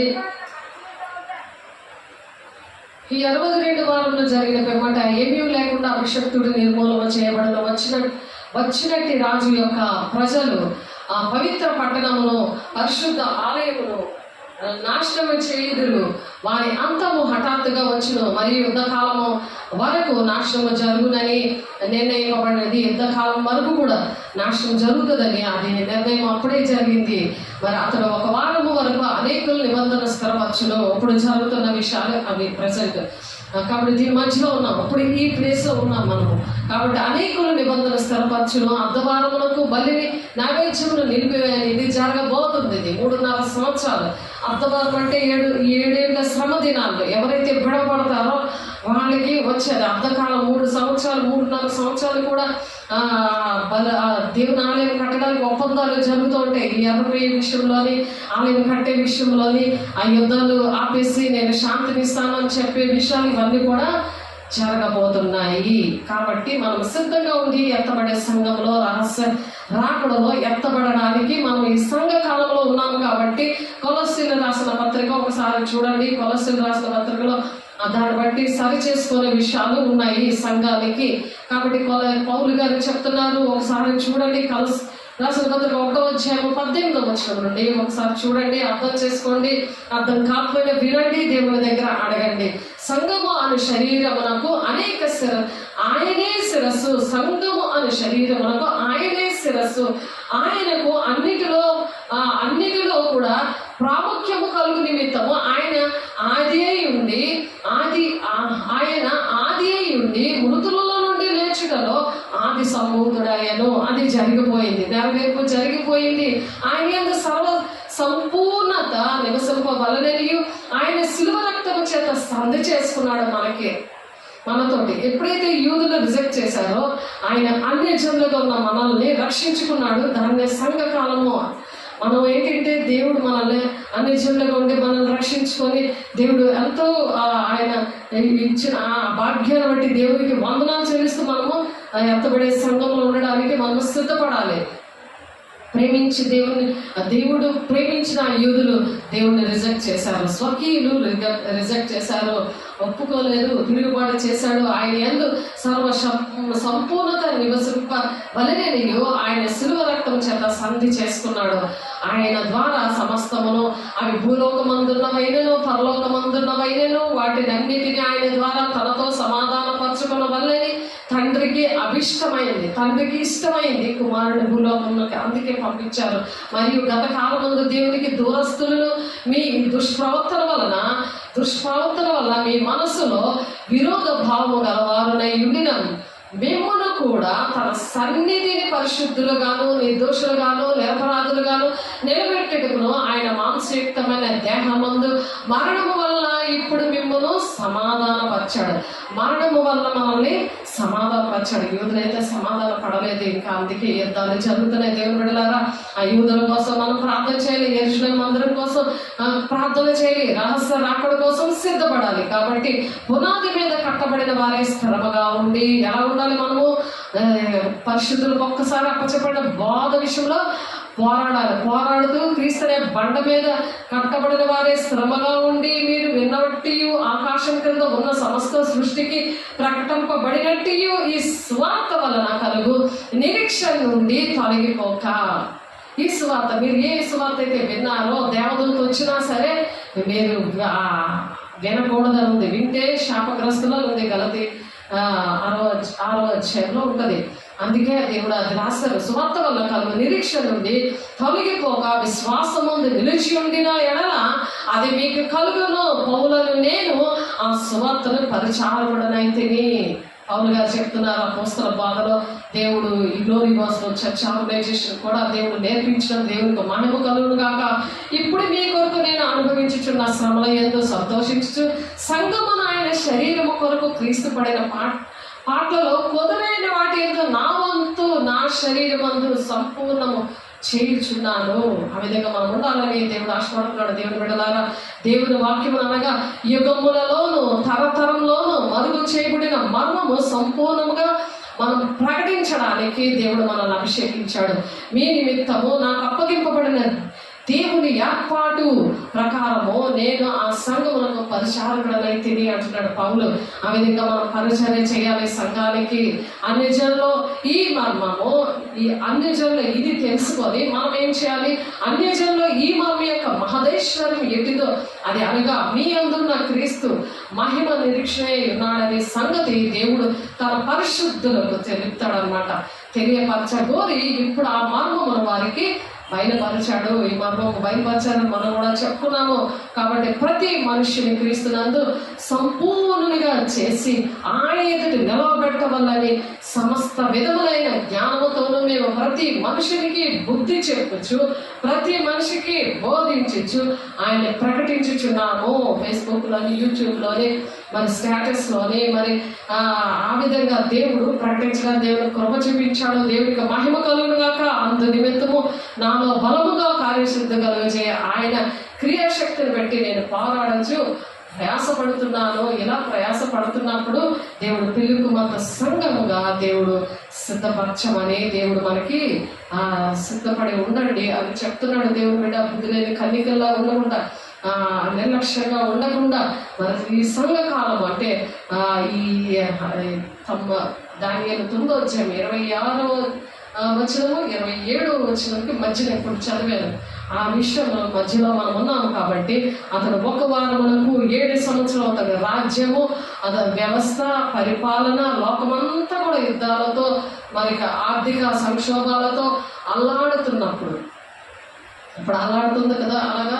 కాబట్టి ఇక ఒక తెలివైన వ్యక్తి అప్పుడు వస్తాడనమాట. అదే ఇందాక 27వ వచనం స్టార్టింగ్లో చదువుకున్నాం.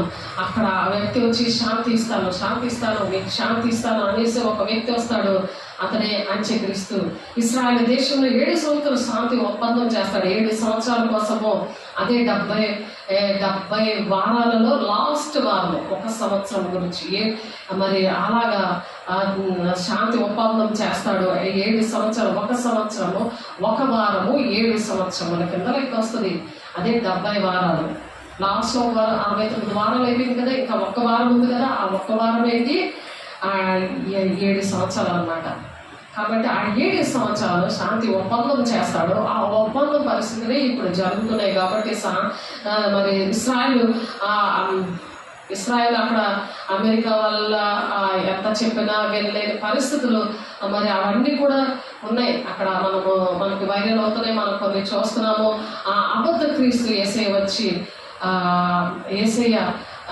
ఆ క్రీస్తు మెస్సయ్య వచ్చి ఆపుతాడు. ఆ అబద్ధ క్రీస్తుని మెస్సయ్య వచ్చే ఆపుతాడు. అంటే లాస్ట్లో మొదటి 3.5 సంవత్సరాలు కూడా మొదటి దశలోనికే పత్రికలో ఉంటుంది. అది 4వ అధ్యాయంలో. అది మీకు చాలాసార్లు చెప్పడం అయింది, మళ్ళీ ఒకసారి చదువుదాం. మొదటి దశలోనికే పత్రిక 4వ అధ్యాయము.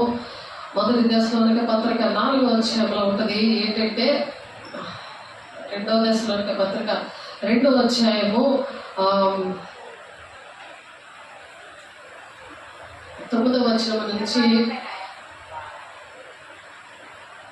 చూడండి ఒకసారి. మొదటి దశలోనికే పత్రిక 2వ అధ్యాయము 9వ వచనం.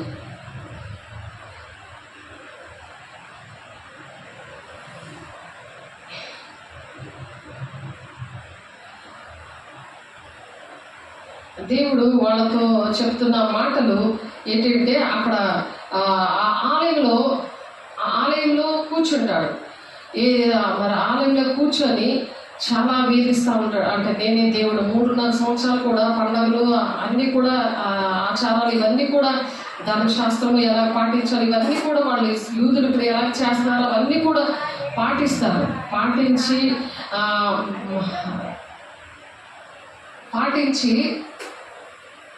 చక్కగా నడుస్తున్న టైంలో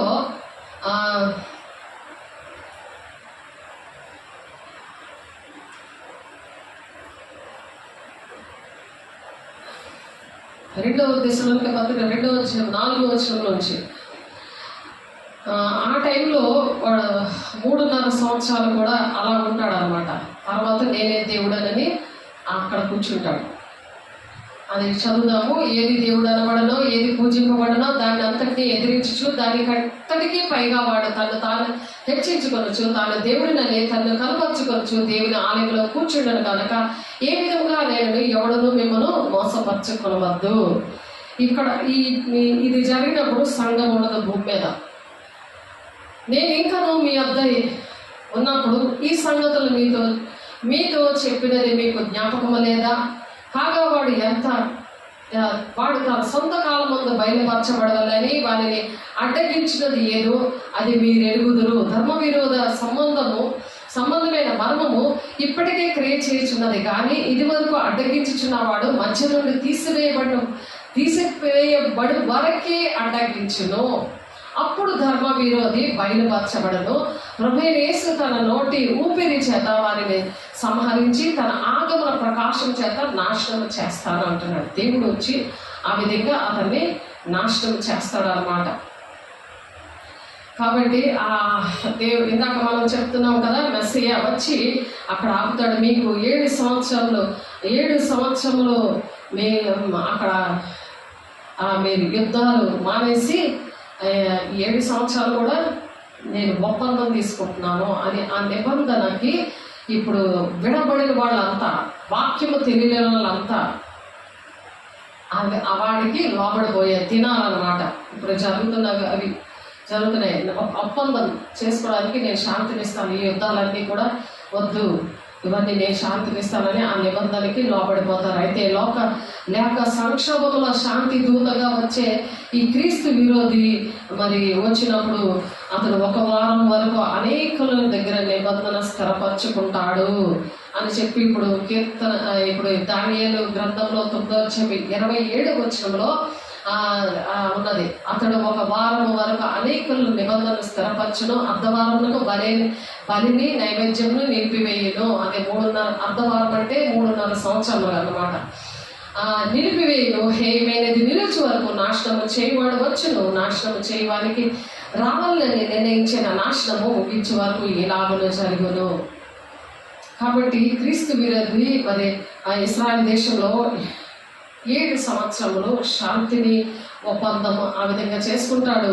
మరి యూదులు తమ 3వసారి యెరూషలేము దేవాలయాన్ని నిర్మించుకోవడానికి ఒప్పందము చేసేసరికి అందరూ చాలా ఒప్పేసుకుంటారు. ఎందుకంటే 8 సంవత్సరాలు వాళ్ళకి ఆలయం లేదు కదా, నేను శాంతినిస్తాను, ఆలయం కడతాను అని అంటే వాడు ఒప్పందం వాళ్ళందరూ కూడా నిజమేనని నమ్మేస్తారు. కాబట్టి ఈ ప్రవచనం తెలుసుంటే నమ్మకపోతారు.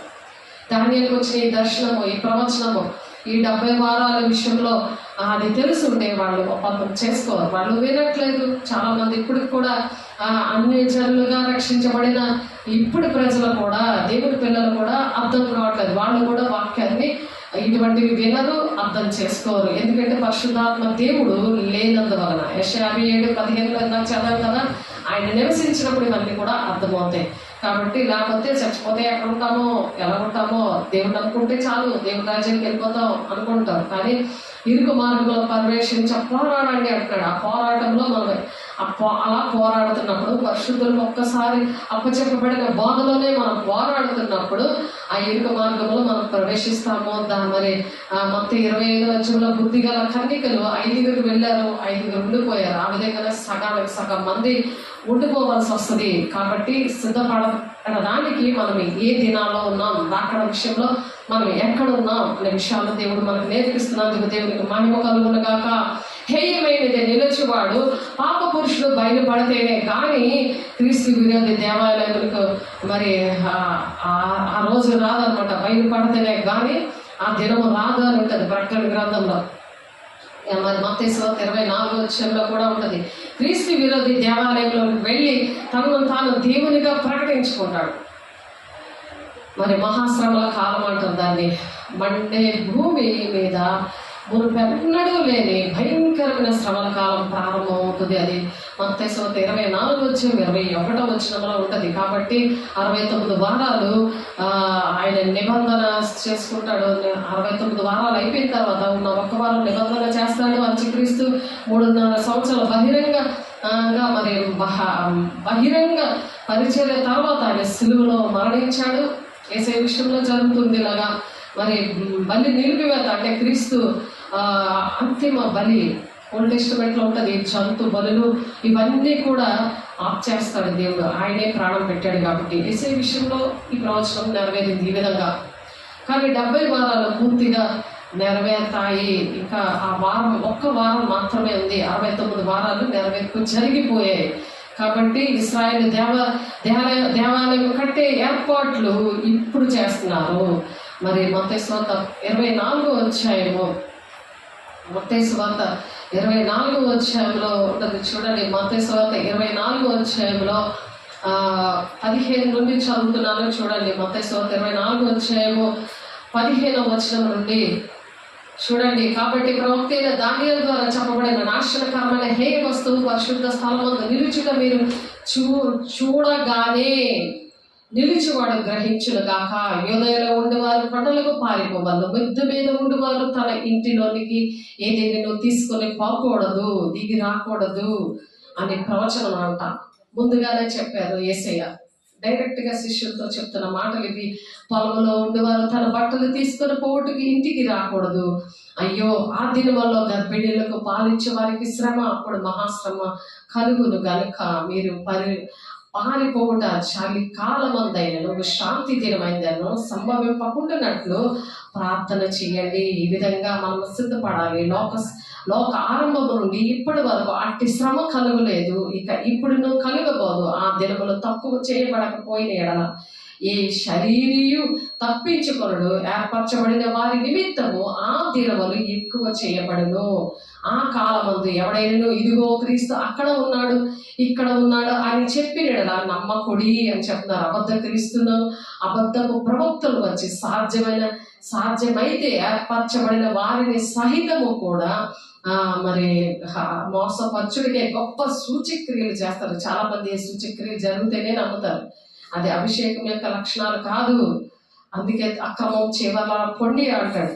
అదొక వ్యాపారంగా చేస్తుంటారు అలాగా. కానీ వాక్యం చెప్తుండగా, దేవుడి మాటలు వింటుండగా స్వస్థతలో అవన్నీ వస్తాయి. అది మార్కు సువార్త 16:20 ఉంటుంది. అంతే వాక్యాన్ని ప్రకటించడం బయలుదేరితేనే దేవుడే మన పక్షాల నుండి మన ప్రక్కన నిలబడి అద్భుత కార్యాలు మహత్కార్యాలు చేస్తాడని వాక్యం చెప్తుంది. కాబట్టి ఇదిగో ముందుగా నేను మీతో చెప్పినాను. కాబట్టి ఎవరైనా ఇదిగో అరణ్యములో ఉన్నాడని మీతో చెప్పినను వెళ్ళకుడి, ఇదిగో లోపల గదిలో ఉన్నాడని చెప్పినను నమ్మకుడి. మెరుపు తూర్పున పుట్టి పడమటి వరకు ఎలాగో కలవడను అలాగే మనుష్య కుమారుని రాకడా ఉంటది. కాబట్టి కనురెప్ప పాటలోనే 2 మనుషులు మంచం మీద పడుకున్నప్పుడు ఒకరు ఎత్తబడతారు, ఒకరు ఉండిపోతారు. కాబట్టి రహస్య రాకడికి మనము ఆ విధంగా సిద్ధపడాలి.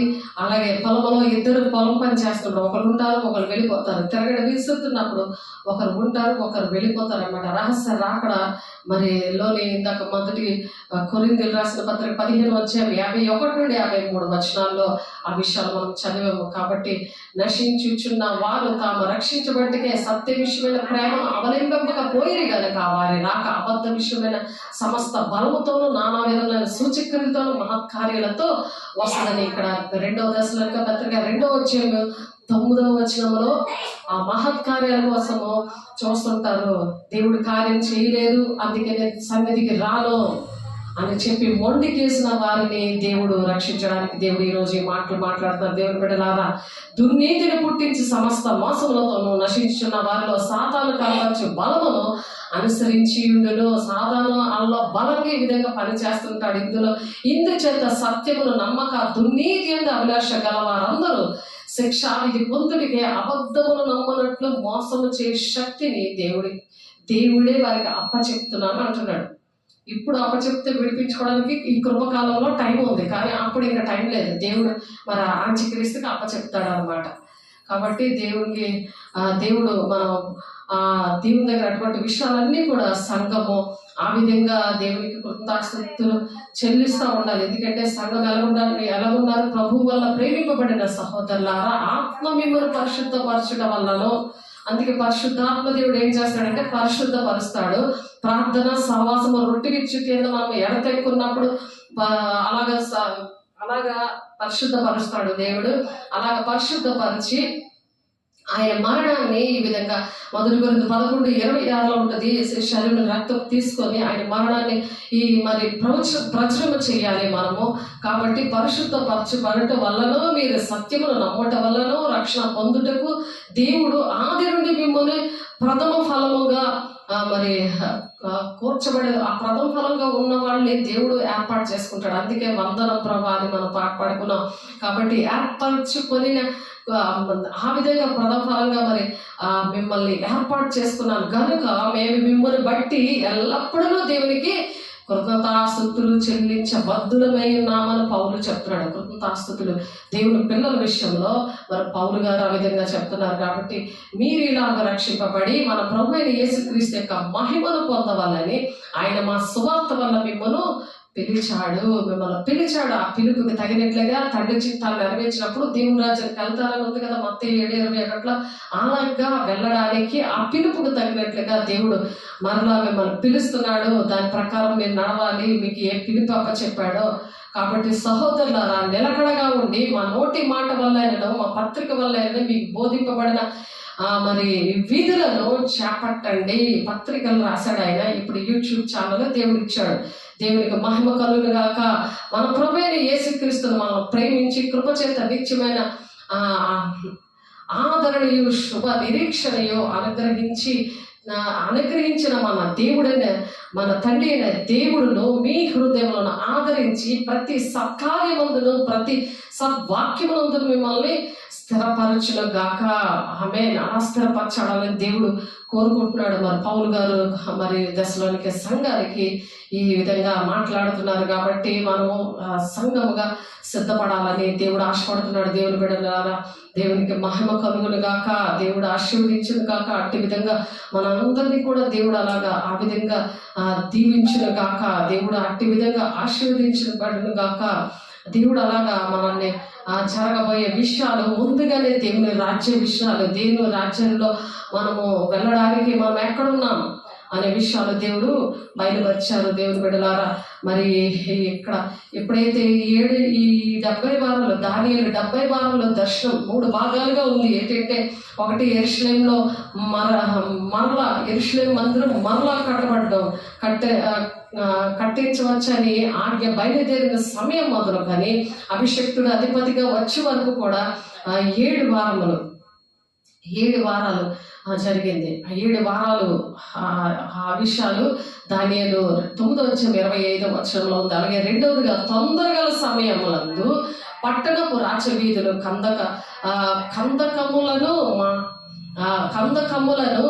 మరలా కట్టుటకు 62 వారాలు. ఈ 2 కలిపి 69 వారాలు అన్నమాట. అది జరిగిపోయింది. మూడవదిగా అనేకులతో నిబంధన స్థిరపరచు కాలము 1 వారం. అనేకులతో నిబంధన స్థిరపరచడానికి కాలంలో ఇప్పుడు మనం ఉన్నాం. కాబట్టి దానియేలు 9:27 ఉంది మాట.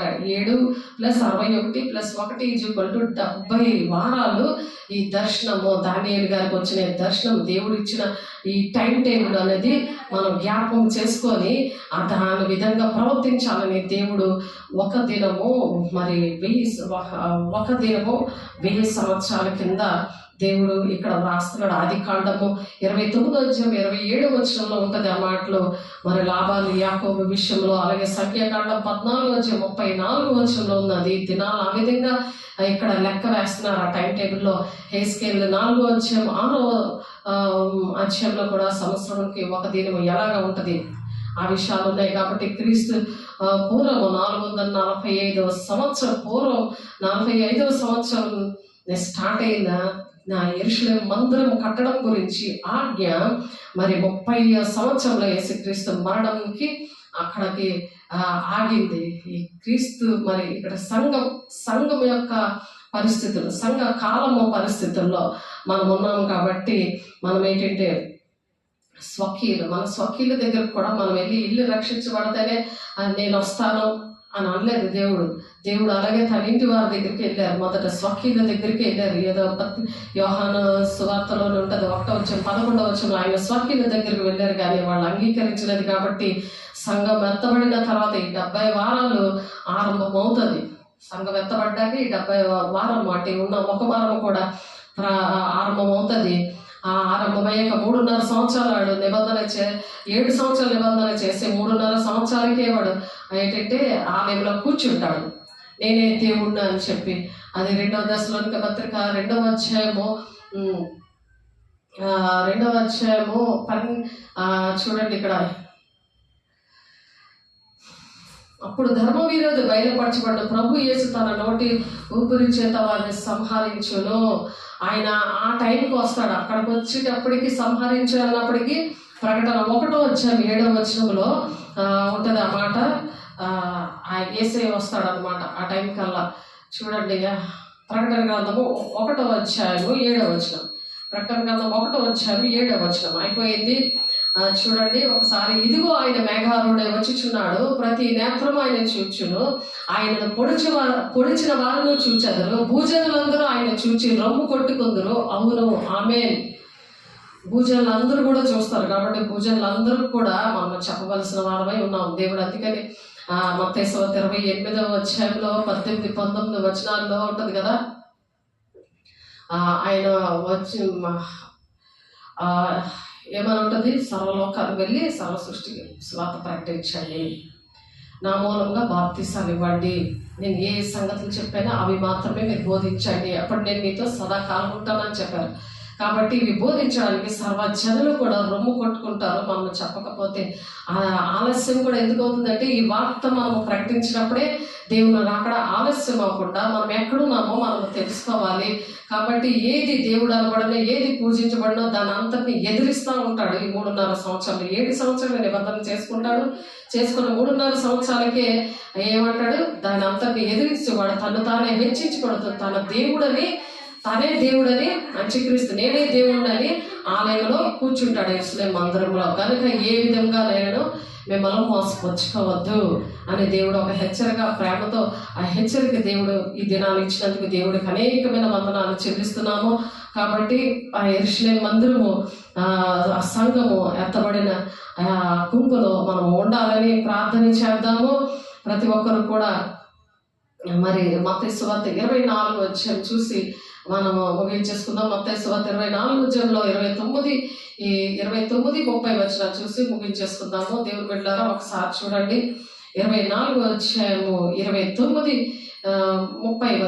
చూడండి. 29-30 ఆ దినముల శ్రమ ముగిసిన వెంటనే చీకటి సూర్యుని కమ్మును, చంద్రుడు కాంతినియ్యాడు, ఆకాశం నుండి నక్షత్రములు రాలును, ఆకాశమందరి శక్తులు కదిలింపబడును. అప్పుడు మనుష్య కుమారుని సూచన ఆకాశమందు కనబడును. అప్పుడు మనుష్య కుమారుడు ప్రభావముతోనూ మహిమతోనూ ఆకాశ మేఘారుడే వచ్చిన చూచి భూమి మీద ఉన్న సకల గోత్రములు వారు రొమ్ము కొట్టుకుందరు. ఇందాక ప్రకటన గ్రంథంలో ఇది ప్రవచనము. ప్రకటన గ్రంథం 1:7 యేసయ్య ఈ మాటలు చెప్తున్నారు 24 కానీ ఆ యేసయ్య చెప్పిన మాటలు ప్రకటన 1:7 నెరవేర్పు అనేది జరగడానికి సిద్ధంగా ఉంది. కాబట్టి అది ఆ కృపకాలము ఎంతకాలం ఉంటుందో మనకు తెలియదు. కాబట్టి ప్రతిరోజు కూడా మనం మెరుగుగలిగి ప్రార్థన చేయాలి, ఆయనకి ఇష్టంగా ఉండాలి, ఆయన మాటలు వింటూ ఉండాలి, ఆ వాక్యాన్ని పట్టుకొని మరి దేవుణ్ణి ఆరాధించాలి. మరి 31 చూడండి. మరియు ఆయన గొప్ప బూరతో తన దూతల పంపును, వారు ఆకాశం యొక్క ఈ చివరి నుండి ఆ చివరి వరకు నలుదిక్కల నుండి ఆయన ఏర్పరచుకున్న వారిని పోగు చేస్తాడు అనమాట. అంజూరుపు చెట్లను చూచి ఒక ఉపమానం నేర్చుకున్నాడు. అంజూరుపు కొమ్మ లేతదై చిగురించినట్లను వసంతకాలము ఇంకా సమీపంగా ఉన్నదని మీకు తెలియను. అంజూరపు ఆయన రాకడికి సూచనలు చెప్తున్నాడు. ఆయన అంజూరపు చెట్టట ఒక ఉపమానం చెప్తున్నాడు. అంజూరపు కొమ్మ లేతదే చిగురించినప్పుడు, ఆ లేతదే చిగురించినప్పుడు వసంత కాలము ఇంకా సమీపంగా ఉన్నదని మీకు తెలియను. ఆ ప్రకారమే మీరు ఆ సంగతులన్నీ జరుగుతూ చూచినప్పుడు ఆయన సమీపంగానే ద్వారము దగ్గరే ఉన్నాడని మీరు తెలుసుకోండి. ఇవన్నీ కూడా జరుగు వరకు ఈ తరము గదింపదని మీతో నిశ్చయముగా చెప్పుచున్నాను. కాబట్టి మనము ఎక్కడున్నాము ఇప్పుడు రాకడలో మన పరిస్థితి ఏంటి, మనం ఎక్కడున్నాము అనే విషయాలు ఈ వాక్యం ద్వారా, ఈ మెసేజ్ ద్వారా మీరు నేర్చుకోవడానికి దేవుడు కృపనిచ్చారు. కాబట్టి ఆకాశమును భూమిని గతించినా సరే కానీ నా మాటలు ఏ మాత్రము కూడా గతింపవు అని చెప్తున్నాడు. ఆ దినమును గూర్చి, ఆ గడియను గూర్చి తండ్రి మాత్రమే ఏ మనుషుడు పరలోకమందున దూతైన కుమారుడైన ఇవి ఎరగరు అనమాట. ఈ విషయాలు ఎరగరు. ఆయన రాకడ విషయంలో నోవహు దినాలు ఎలాగున్నాయో మనుష్య కుమారుని రాకడ కూడా ఆ విధంగా ఉంటుంది. తినుతూ త్రాగుచూ పెళ్లి పిచ్చుకుంటూ చాలా ఎంజాయ్ చేస్తున్న టైంలో దేవుడు రావడానికి సిద్ధంగా ఉన్నాడు. మనుషులు ఏమీ లేదు, అంతా మనం శాంతిగా ఉన్నాము అని అనుకుంటున్నప్పుడు అలాగా రాకడ వస్తుంది అని చెప్తున్నారు. కాబట్టి పరలోక రాజ్యం మన దివిటీలు పట్టుకొని పెండ్లి కుమారుని ఎదుర్కోవడానికి బయలుదేరేటట్టుగా ఆ 10 మంది కన్యకలు ఏ విధంగా ఉన్నారో అలాగా పోలి ఉంది. బుద్ధి గలవారు తమ దివిటీల్లో కూడా సిద్ధుల్లో నూనె వేసుకున్నారు. అలా బుద్ధి గల కన్యకల వలె మనం ఉండాలని దేవుడు ఆశపడుతున్నాడు. అర్ధరాత్రి పెళ్లి కుమారుడు వచ్చినప్పుడు ఈ సంఘము ఆ విధంగా సిద్ధంగా ఉండాలని దేవుడు ఆశపడి దేవుడి మాటలు చెప్తున్నారు. కాబట్టి మనం బుద్ధిగా కన్యకలాగా సిద్ధపడదాము. మనం ఎక్కడున్నామో దేవుని ద్వారా, వాక్యం ద్వారా తెలుసుకుందాము. ప్రార్థన చేసుకుందాము. అందరు కళ్ళు మూసుకోండి. మహిమగల దేవ, మహాగరుడ, మహోన్నతుడ, సర్వశక్తి మంతుడా, మీరు మాతో మాట్లాడిన మాటలను బట్టి వందనాలు. మహిమగల దేవా, నీ మహిమతో మమ్మల్ని నింపి, నీ అభిషేకంతో నింపిన తండ్రి, మాతో ఉన్న నాయన మాట్లాడే గ్రహింపు శక్తిని మాకు ఇచ్చారు. నీకు వందనాలు తండ్రి. మేము సిద్ధపడి అనేక మంది నేను సిద్ధపరిచే బిడ్డలుగా మమ్మల్ని దీవించి పంపిస్తున్నందుకు తండ్రి నూరంతలుగా నాయన విన్న బిడ్డలు అందరూ కూడా ఆన్లైన్లో ఉన్న బిడ్డలు, ఆఫ్లైన్లో ఉన్న బిడ్డలు ప్రతి ఒక్కరు విని ప్రభు నా తండ్రి నాయన అయా నీ మహిమ కార్యాలు వివరించడానికి నీ అయా దానియేలు గారికి ఇచ్చిన దర్శనము తండ్రి నాయన గాబ్రియేల్ గారు వచ్చి నా తండ్రి ఏ విధంగా దూతనైనా ఆ దర్శన భావాన్ని అయా తెలియపరిచిందో ప్రభా, అటు కృపను గ్రహించే శక్తిని ఏ విధంగా నా తండ్రి దానియేలుకి ఇచ్చామో ప్రభా, అట్టి కృపను ప్రతి ఒక్క బిడ్డ చేతులెత్తిన ప్రతి ఒక్క బిడ్డకి కూడా మీరు అనుగ్రహిస్తున్నారు. దేవానికి స్తోత్రాలు. నీకే మహిమ, ఘనత, ప్రభావాలు చెల్లిస్తూ ఆయన మీ మహిమతో ప్రతి ఒక్కరు నింపి నా తండ్రి నాయన దిద్దుబాటు ఆత్మను కుమ్మరించింది సాక్షిగా ఆదివారం నాడు మీరు నిలబెట్టుకుంటున్నందుకు వందనాలు, స్తోత్రాలు చెల్లిస్తూ యేసయ్య పరిశుద్ధ నామములో బ్రతిమలాడి వేడుకుంటున్నాం తండ్రి. ఆమేన్. తండ్రి యొక్క దీవెన, కుమారుని యొక్క కృప, పరిశుద్ధాత్మ యొక్క నిత్య సహవాసము సదాకాలము మనందరికీ తోడేంటి నడిపించును గాక. ఆమేన్. దేవునికి మహిమ కలుగును గాక. దేవుడు మిమ్మల్ని దీవించి ఆశీర్వదించును గాక. ఆమేన్.